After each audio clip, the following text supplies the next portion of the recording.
Nasayod ako sa imong binuhatan, dili ka bugnaw ug dili usab init.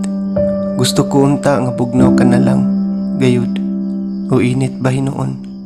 Apan tungod kay ikaw init-init man lang, dili gayud init ug dili usab bugnaw, iluwa ko ikaw. Nag-ingon ka, dato ako ug maayong pagkabutang, ug walay nakulang kanako. Apan wala ka masayod nga alaot ug makaluluoy ka kaayo. Kabus ka, hubo ug buta. Busa tambagan ko ikaw sa pagpalit, gikan kanako og bulawan nga gilunsay pinaagi sa kalayo. Aron ka madato. Pagpalit usab og bisting puti nga isulob mo, aron katabunan ang imong makauulang pagkahubo. Pagpalit usab og tambal nga idihog sa imong mata, aron ka makakita.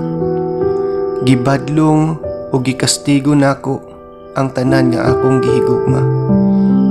Busa pag matinud-anon o ginulsuli ang imong mga sala.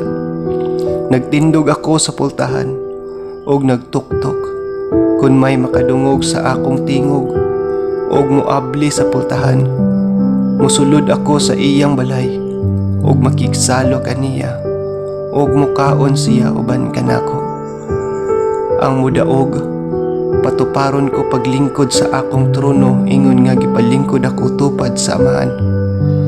Diha sa iyang trono tungod kay miadto ma, tungod kay midaog man ako. Busa kung may dalunggan ka, pamatia ang giingon sa espiritu ngadto sa mga iglesia. Ipadayag 3:14 ngadto sa 22.